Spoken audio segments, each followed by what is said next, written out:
Hey guys, what is up? I never really had any intention on reading this book nor reviewing it, but I was going to do King of Fear, the second one that just came out last week, and I read through it, I reread through it, and it kind of fell flat. The first one was really, really well done. The second one for me just wasn't written as well. It was illustrated beautifully. I love that old 90s style, but it wasn't near as good as the first, so I decided to check this out, and I'm really, really glad I did. So there is going to be spoilers, so just so you know, if you're going to read this and you haven't yet, don't watch this video. But the cover is beautifully done. All the art and coloring is by Stjephan Sejic, I want to say his last name. I'm sure I pronounced it wrong. And the variant is by Rachel and Terry Dodson, and it is so beautiful. It's written by Joshua Williamson, who I know has done some really, really, really good work on Flash. I think he's done 1 through 55 as of yet. So getting into this book, we start off with like the prelude scene with an old lantern and what looks to be like her husband or lover or something. I'm not sure exactly. She tries to take off to tell the old gods, and it is completely unsuccessful. Then immediately we switch to Jessica, who I absolutely love as a lantern. I know there are some people that do not care for her, but I think her character as like a young woman is more relatable to comic book readers such as myself. She's cute, she's spunky, I like her. I think they did a good job putting her in here. She's in the maelstrom, and she gets a phone call. The radiation is causing interference. She's unable to get the message that is trying to be received.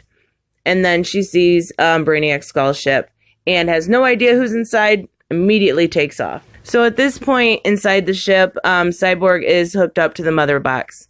No, he's not. He is hooked up to the skull ship using his mother box to mimic how Brainiac uses the ship. And Starfire spots Jessica and immediately goes out to help her because she knows that her shield can't help against this radiation. And she knows if she doesn't do anything, Jessica is just going to die. And la-ti-da, of course, Starfire saves the day and gets her on the ship, and she immediately tries to arrest them. Like, that's going to work. But then my favorite part happens, and I really like that they included him, and we get to see the Jean Paul Valley version of Azrael.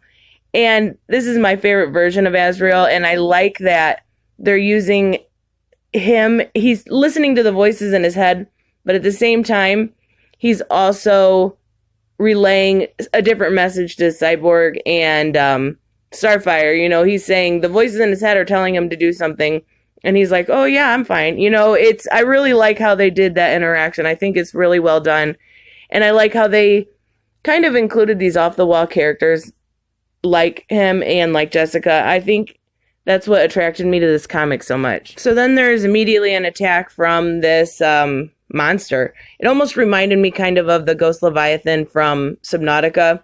And it's really, really well drawn. I love the way they made it look. But it attacks them. And immediately Azrael has to go into the interface with his bat tech. Cyborg has to get this like electric shock from Starfire to keep going and to fight this thing. So, of course, Jessica and them, they all come together. They save the day, except for the ship. They crash and end up on this almost barren planet. They have no idea where they are or why they're there. And then the truth starts to come out from, I think first it's Cyborg, that ever since he interacted with the skull ship, that he has been hearing these voices. And he doesn't know why, but it's telling him to go there. And they all kind of have a similar story. They all kind of say, you know, like Gene, the voices in his head, which would be an Order of Dumas telling him to go there. So they all kind of come together. Starfire sits on what she thinks is a rock, and it is just another monster. But then we see these Omega beams. I almost called it heat vision. Omega beams come out, and we know that it's Darkseid, and there's just great picture of him introducing and saying why he's there. And I'll kind of leave that up to you, but it's basically just he called them there. He's telling them exactly what's going on with the old gods, and that these, not Jessica, but the other three were called there for a reason. These people are worshiping them, and almost in a religious kind of way. So I'm curious to see where it goes from here, because I don't know exactly how they were going to be able to trust Darkseid, or if it's some sort of not Darkseid. I don't know. But then, of course, there's this like whole thing with Green Lantern. This does not have anything to do with the story.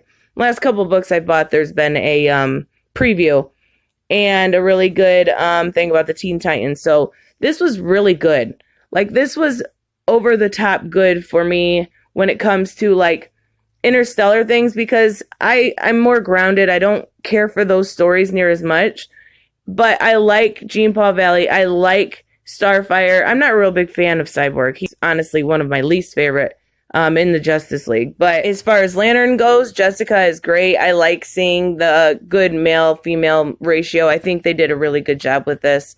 As far as, is it worth it? It was $4. It was worth it. It's like the price of a coffee. So that didn't bother me at all.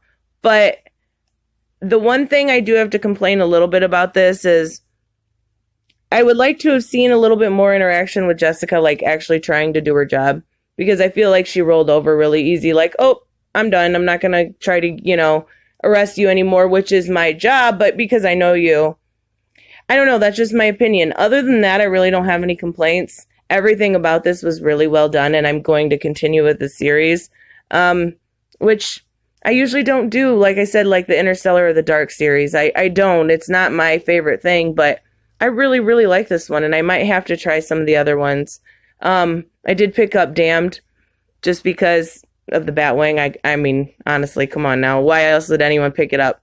But I really wanted to see how that panned out, and I kind of wasn't happy with it. So that's why I haven't really checked out much of the Dark either. So I really think that this is definitely going to be worth it, and I'll keep up with the series. The word is series. I will see you guys in the next video. Bye.